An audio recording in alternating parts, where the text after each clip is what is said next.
तो सबसे पहले कहानी कहां से शुरू होगी? जागृत पुरुष के सानिध्य से।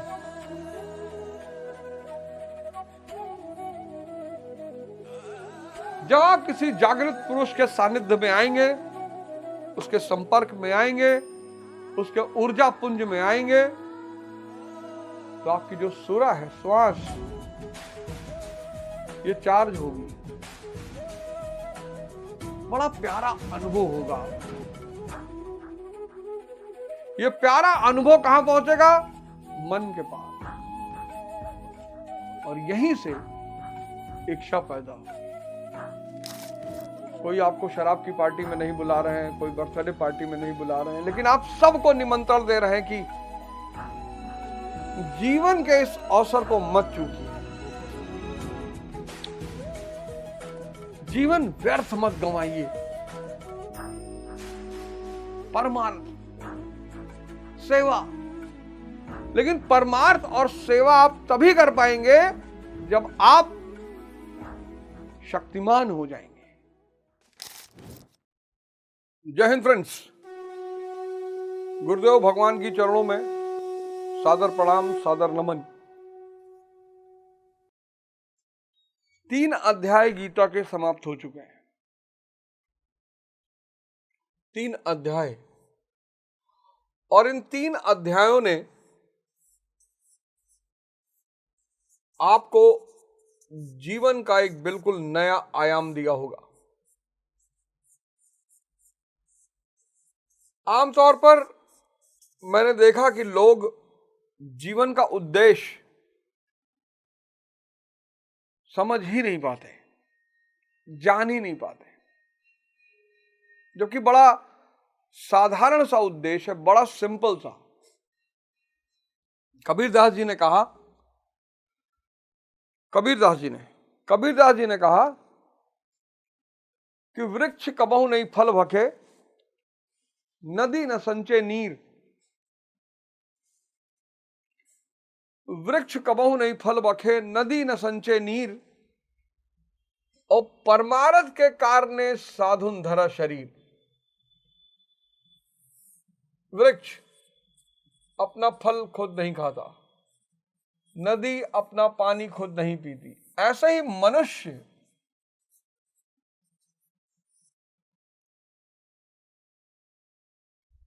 मनुष्य परमारथ के कारण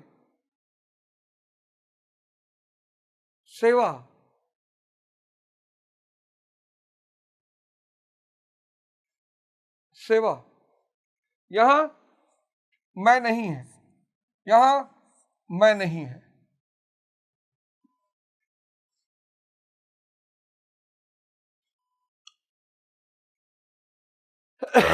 ये जो द्विज का सिद्धांत है, ये दुनिया का सबसे अनोखा सिद्धांत है। द्विज, ट्वाइस बॉर्न, 2 बार जन्म। एक बार जन्म मां देती है, और व्यक्ति का जीवन इंद्रियों पे शुरू होता है, मन और इंद्रियों पे।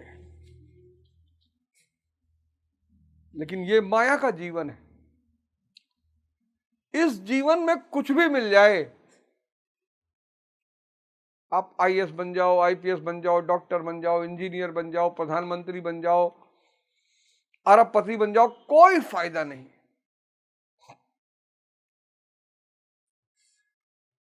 कोई फायदा ही नहीं है।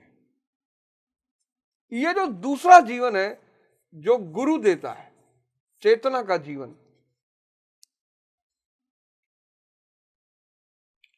यह ओरिजिनल जीवन है, जहां आप अपने मूल स्वरूप, जो आप जन्म से पहले थे, अपने मूल स्वरूप को आप यहां प्राप्त करते हो, और उस रूप में जो आप करते हो, वो सब सेवा है।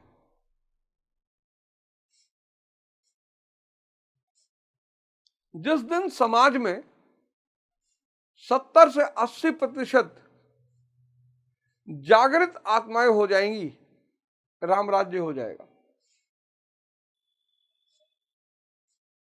क्योंकि सब सेवा के भाव में आ जाएंगे।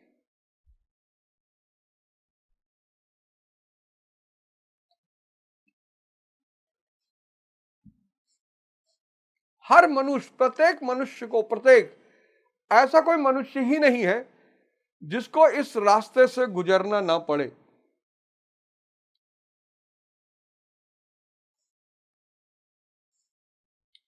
मन और इंद्रियों का जो जीवन है उसमें सुख है,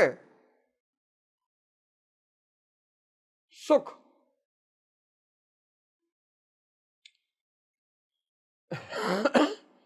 लेकिन वो मृग मारीचिका की तरह है, लगेगा कि सुख है, अज्ञानतावश लगेगा। जैसे कुत्ता जब हड्डी पकड़ता है और हड्डी को दबाता है, उसके अपने ही मसूड़े फटते हैं, उन फटे हुए मसूड़ों से खून बहता है और उस कुत्ते को लगता है कि यह खून इस हड्डी से आ रहा है। बस सुख ऐसा ही है। हर वो चीज जो आपको विचार शून्य करती है, यह बात बहुत बड़ा मंत्र है। हर वो चीज जो आपको विचार शून्य करती है वो सुख देते हुई प्रतीत होती है, क्योंकि जैसे ही आप विचार शून्य होते हो आप अपने मूल स्वरूप में होते हो। पता नहीं होता पर होते हो। हर वो चीज, नशा, यह व्यक्ति को विचार शून्य करता है। इसीलिए तो इतना क्रेज है। ब्लू फिल्में व्यक्ति को विचार शून्य करती हैं। सेक्स व्यक्ति को विचार शून्य करता है।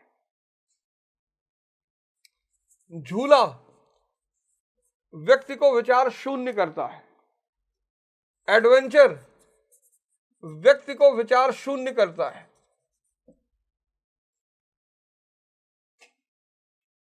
स्पीड, गति व्यक्ति को विचार शून्य करती है। Speed thrills but kills.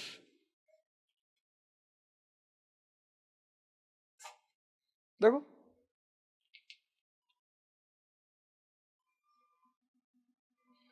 देखो, ये सारी, जिनमें से जो भी चीज आपको लगता है ये सिर्फ विचार शून्यता का माध्यम है। इसलिए सारी चीजें सुख देती हुई प्रतीत होती हैं।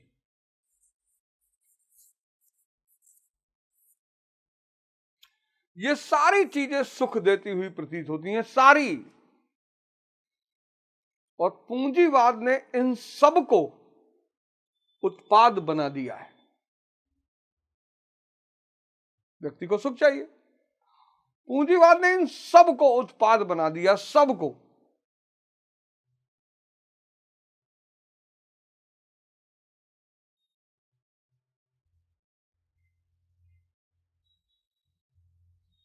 बाहर pornography, prostitution, acyl world, bungee jumping, formula 1, पूंजीवाद का एक मार्गदर्शक है। एक विषय है जो पूंजीवाद का मार्गदर्शक है। उस विषय का नाम है मनोविज्ञान, साइकोलॉजी।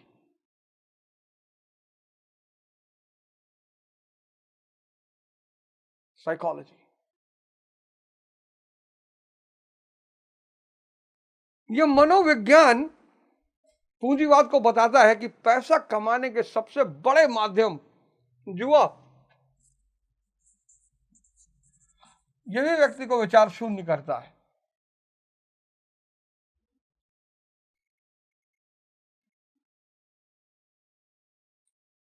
लेकिन अगर आप इन आदतों के चक्कर में पड़े तो आप मारे जाएंगे।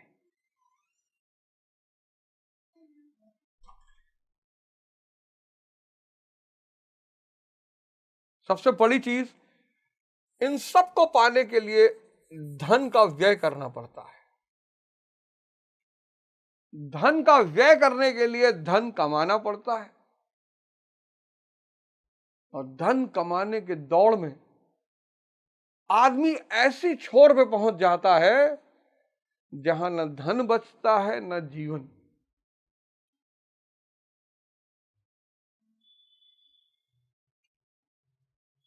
तो धर्म क्या है? धर्म आपको, धर्म धर्म आपसे कहता है कि आप हमारे रास्ते पर चलो।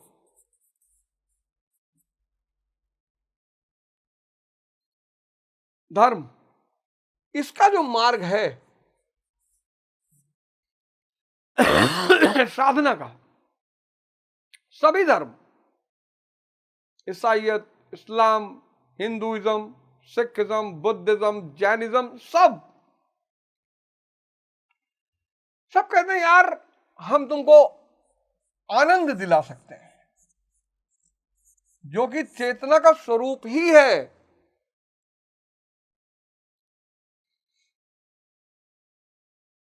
उस चैतन्य स्वरूप को पाने के बाद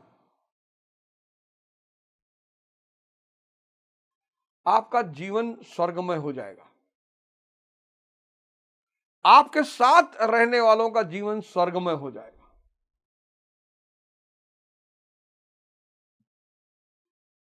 इस मन और इंद्रियों के जाल से बाहर निकलने के खेल का नाम है तपस्या।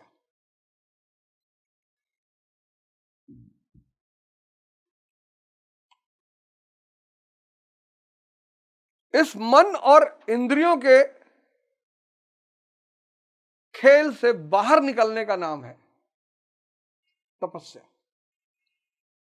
आज नहीं तो कल करना ही पड़ेगा, नहीं तो यह जीवन मरण का चक्र चलता रहेगा। 84 लाख योनियां तिलचट्टा बन गए।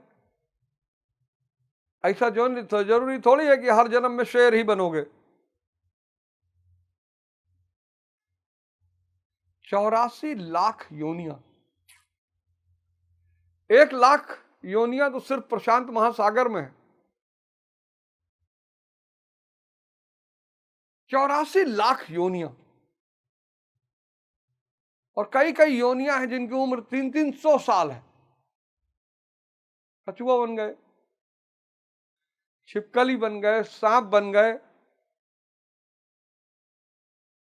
तो ये जो मनुष्य का जीवन मिला है, ये बहुत बड़ा अवसर है भगवान बनने का, ईश्वरत्व को प्राप्त करने का, अपने मूल स्वरूप को जानने का,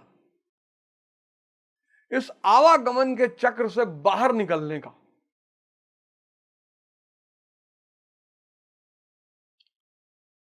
महाराज आप सोच के देखिए कि ये जो आपका मन है, ये जो आपको नचाए हुए है, मैंने कितनी बार आपसे कहा कि ये जो आपका मन है, जो आपको नचाए हुए है, आप सोच के देखो कि आपने इसको गुलाम बना लिया। ये आपके अंदर है।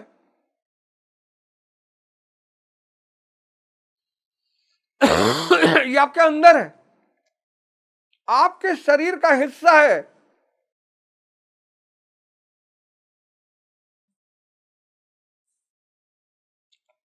और आपको परेशान किए हुए है। आप सिर्फ कल्पना करो, बस कल्पना कि ये मन जो आपसे न जाने क्या क्या करवाता है। ब्लू फिल्म आप नहीं देखना चाहते, एक आध बार कोई मस्ती में देख ले। डेली 3-3, 4-4 घंटा डेली हस्तमैथुन। ऐसा कौन सा युवा है जो इससे परेशान नहीं है?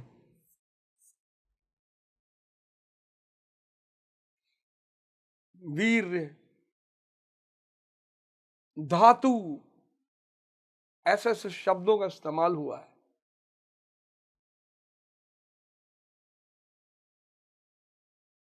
लेकिन स्ट्रेस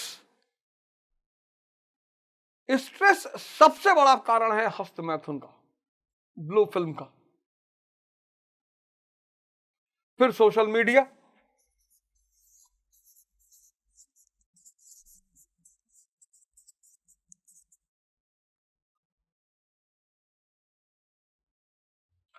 इन सब से बाहर निकले तो social media, YouTube, Facebook, Twitter, Instagram, thread,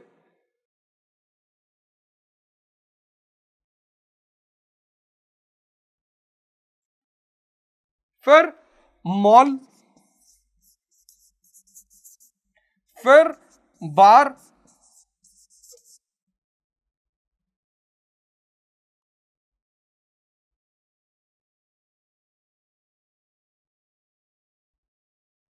मतलब कुछ लोग तो आर्थिक संपन्नता होने के बावजूद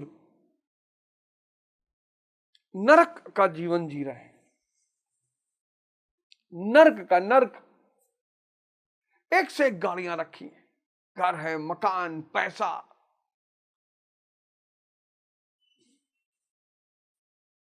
लेकिन इसने तबाही मचा रखी, इसने तबाही मचा रखी। तो बिना लगाम के घोड़े पे जो बैठेगा उसकी दुर्घटना सुनिश्चित है, और कभी कभी तो ऐसी दुर्घटना हो सकती है कि जान चली जाए।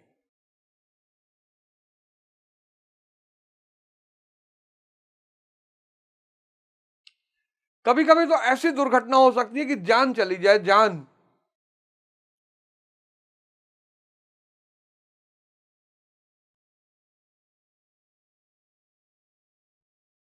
अभी दादरी में एक साहब गिर गए बाइक लेके, बाइक बचाने के चक्कर में जान चली गई, परकच्चे उड़ा दिए ट्रेन ने।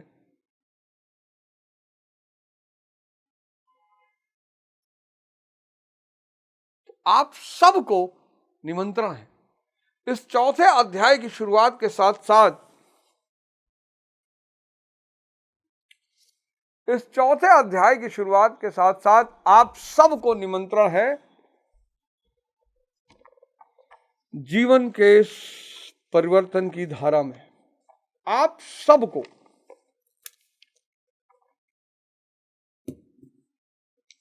आप सबको निमंत्रण है, आना तो पड़ेगा ही। कोई आपको शराब की पार्टी में नहीं बुला रहे हैं, कोई बर्थडे पार्टी में नहीं बुला रहे हैं, लेकिन आप सबको निमंत्रण दे रहे हैं कि जीवन के इस अवसर को मत चूकिए, जीवन व्यर्थ मत गंवाइए। परमार्थ, सेवा, लेकिन परमार्थ और सेवा आप तभी कर पाएंगे जब आप शक्तिमान हो जाएंगे।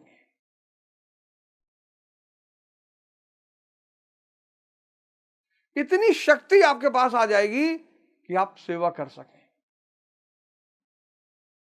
आप डॉक्टर बन के सेवा कर लेंगे, आप इंजीनियर बन के कर लेंगे, आईएएस बन जाएंगे, नेता बन के आप सेवा करेंगे, और बड़ा आनंदमयी जीवन हो जाएगा।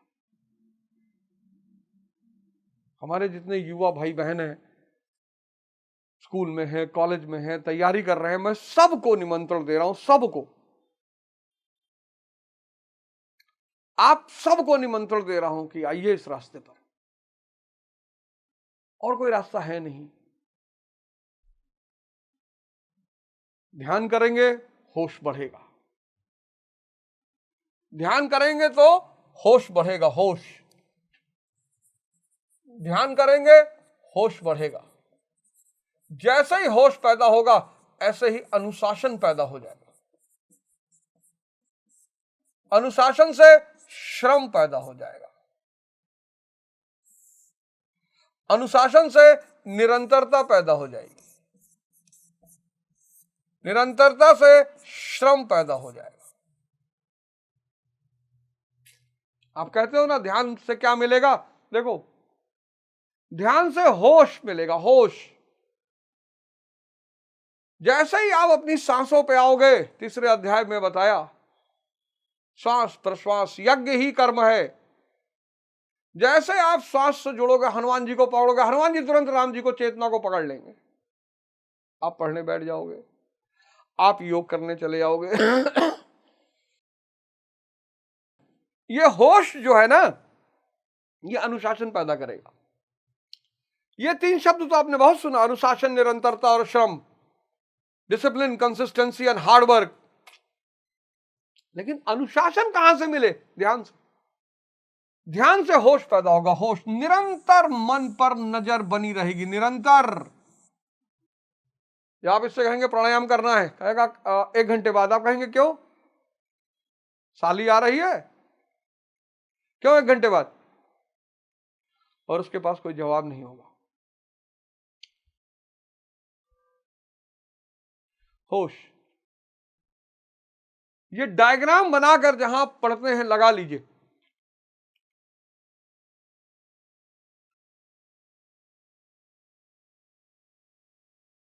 तो आज चौथे अध्याय की शुरुआत,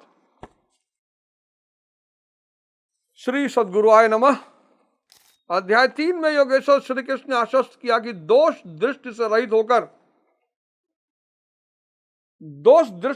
होकर जो भी मानव श्रद्धा युक्त हो, मेरे मत के अनुसार चलेगा, वह कर्मों के बंधन से भली प्रकार छूट जाएगा। कर्म बंधन से मुक्ति दिलाने की क्षमता योग में है। ज्ञान योग और कर्म योग चर्चा कर चुके हैं। योग में ही युद्ध संचार निहित है। प्रस्तुत अध्याय में वे बताते हैं कि इस योग का प्रणेता कौन है, इसका क्रमिक विकास कैसे होता है। लिख लीजिए ऊपर चैप्टर में, क्रमिक विकास, इसका प्रणेता कौन है और इसका क्रमिक विकास कैसे होता है। श्री भगवान वाच, पहला श्लोक,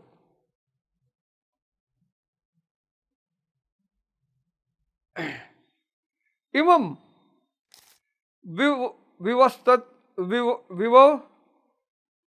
विवस्वते योगम प्रोक्तवानहं वयम विवास्मन्वे प्राह मनुरक्षिकवे ब्रवीति।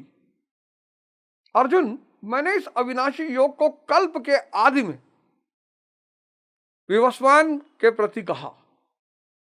विवस्वान ने मनु से और मनु ने इक्ष्वाकु से कहा। तो पहले किससे कहा? विवस्वान से। विवस्वान ने किसने कहा? मनु से। मनु ने किससे कहा? इक्ष्वाकु से। अब धर्म जो है, धर्म ने रहस्यवाद का चद्दर ओढ़ रखा है। धर्म का जो सबसे खतरनाक पहलू है वो है रहस्यवाद।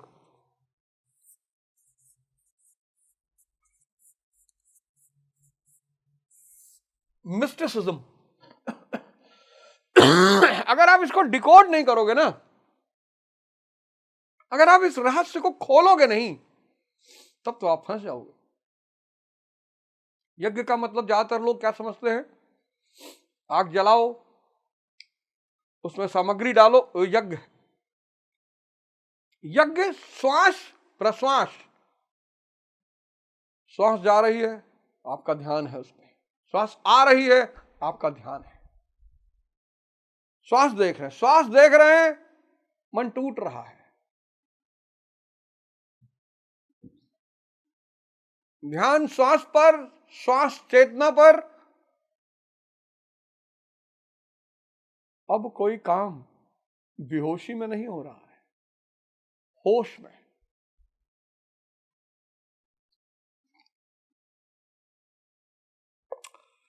अर्जुन, मैंने इस अविनाशी योग, अविनाशी एक बार शुरू हो जाए फिर तो ये व्यक्ति को नहीं छोड़ता।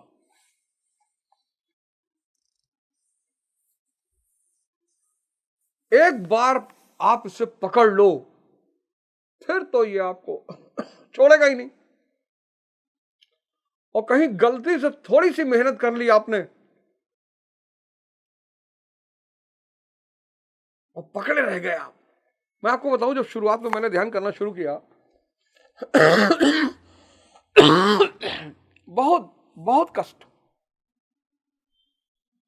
5 मिनट बैठने में लगे कि सर फट जाएगा। 98 वोट की बात मैं आपको बता रहा हूं। 5 मिनट, 5, मतलब आधे घंटे का अलार्म लगा दें तो ऐसा लगे युग बीत गए, युग। फिर मैं सोचूं कि यार हम 4-5 दोस्त बैठ जाते हैं, बात करते हैं, बिना मतलब की बात करते हैं, पूरी रात बीत जाती है, तब कष्ट नहीं होता। अब देखो 4-5 दोस्त लोग बैठे या 4-5 घर के लोग बैठे, पूरी रात बीती जा रही है, कष्ट ही नहीं हो रहा।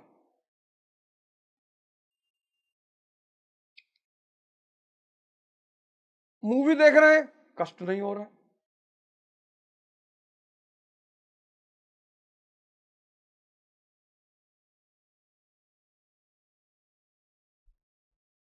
तीन तीन मूवी एक साथ देख गए रात भर, कोई दिक्कत नहीं, कोई दिक्कत नहीं।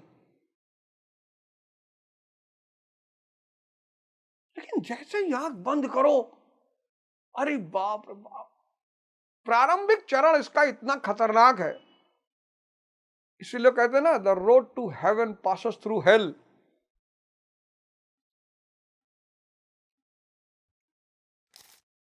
तो भगवान कहते हैं कि मैंने इस अविनाशी योग को कल्प के आदि में विवस्वान के प्रति कहा। विवस्वान ने मनु से और मनु ने इक्ष्वाकु से कहा। किसने कहा? मैंने। श्री कृष्ण कौन है? योगी हैं। तत्व स्थित महापुरुष की इस अविनाशी योग को कल्प के आरंभ अर्थात भजन के आरंभ में, विवस्वान अर्थात जो विवश है,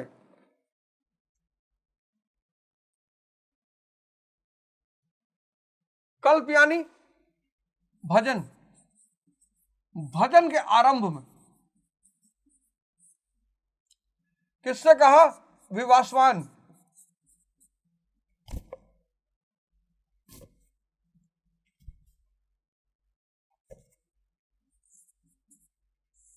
विवस्वान यानी जो विवश है।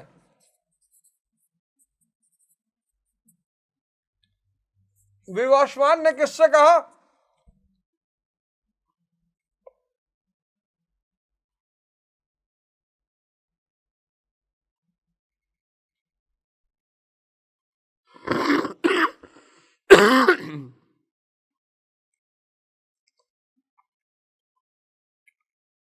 सूरा में संचार, सूरा यानी श्वास, सूरा में संचार कर देता है। यहां सूर्य एक प्रतीक है, क्योंकि सूरा में ही वह परम प्रकाश रूप है और वहीं उसके पाने का विधान है।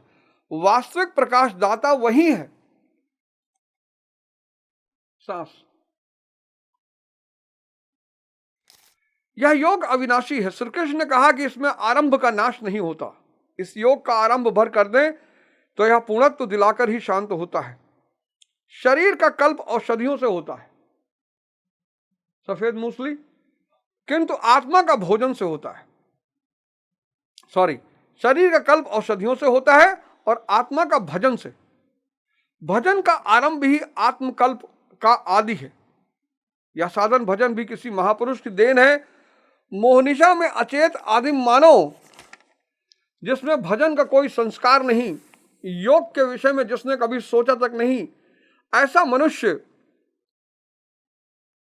किसी महापुरुष को देखता है तो उसके दर्शन मात्र से, उनकी वाणी से, टूटी फूटी सेवा और सानिध्य से योग के संस्कार उसमें संचारित हो जाते हैं। गोस्वामी तुलसीदास जी इसी को कहते हैं, जे चिताए प्रभु जिन प्रभु हेरे ते सब भाई परम पद जोगु। जे चिताए प्रभु जिन प्रभु हेरे ते सब भय परम पद जोगु। आप में से जितने लोग किसी भी नए आदमी को अगर किसी सदगुरु से मिलाते हैं, या आप मान लीजिए आश्रम ही लेकर, मैं आप में से कितने लोगों को बोलता हूं, हर बार बोलता हूं कि जाइए आश्रम, गुरु भगवान का दर्शन करके आइए।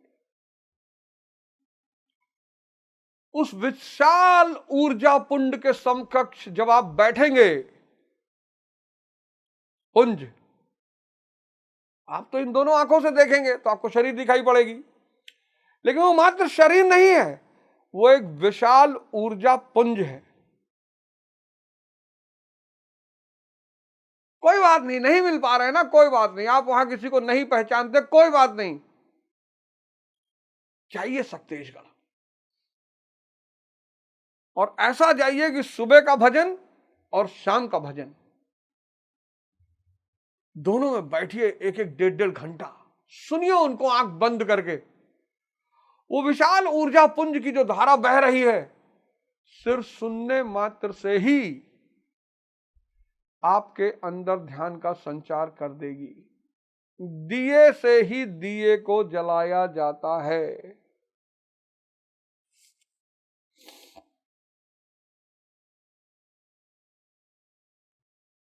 दिए से ही दिए को जलाया जाता है। श्री कृष्ण कहते हैं कि यह योग मैंने आरंभ में सूर्य से कहा, चक्षो सूर्यो अजायत। महापुरुष की दृष्टि निक्षेप मात्र से योग के संस्कार सुरा में प्रसारित हो जाते हैं। दृष्टि निक्षेप मात्र,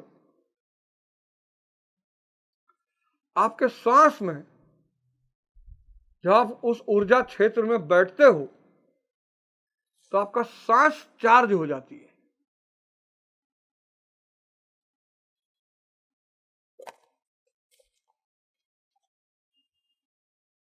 कितना सेवा सत्कार था इस देश में संतों का।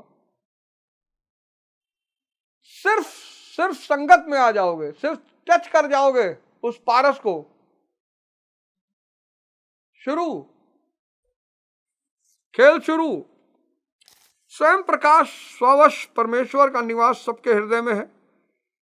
सुरा यानी श्वास के निरोध से ही उसकी प्राप्ति का विधान है। सुरा में संस्कारों का सृजन ही सूर्य का प्रति कहना है। सुरा में संस्कारों का ही सृजन, ये जो आपकी सांस है ना, यही गायब होती है मौत पे, इसी में सारा, यही सीडी है,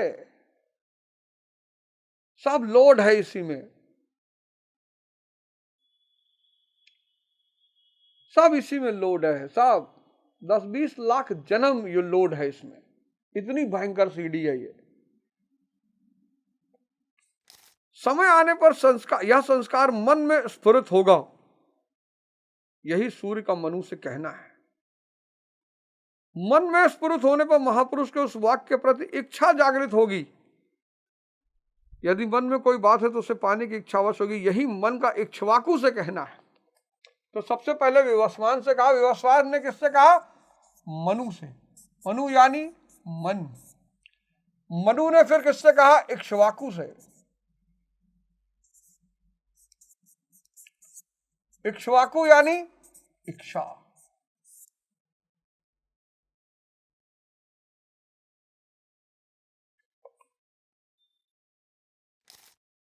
लालसा होगी कि यह नियत कर्म करे जो अविनाशी है, जो कर्म बंधन से मोक्ष दिलाता है। ऐसा है तो किया जाए, और आराधना गति पकड़ लेती है। गति पकड़कर यह योग कहां पहुंचाता है?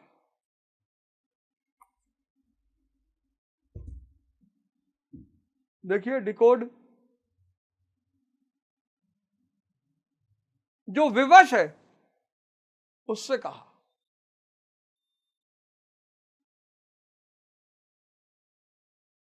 गुरु के सानिध्य में बैठे, गुरु के संसर्ग में बैठे, उस ऊर्जा पुंज से जुड़े, सांसें चार्ज हुई, उस विवस्वान ने मनु यानी मन से कहा।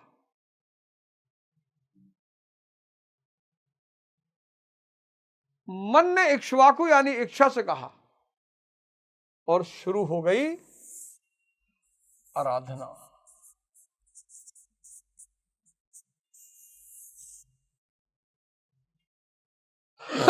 तो सबसे पहले कहानी कहां से शुरू होगी? जागृत पुरुष के सानिध्य से।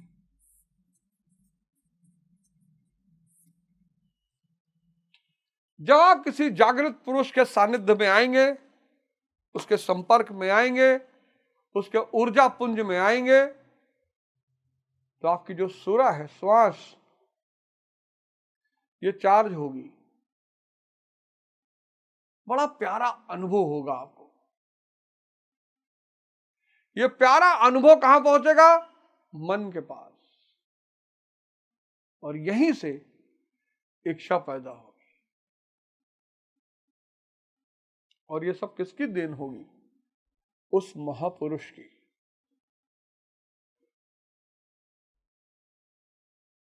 इसलिए ये जीवन मत गंवाइए,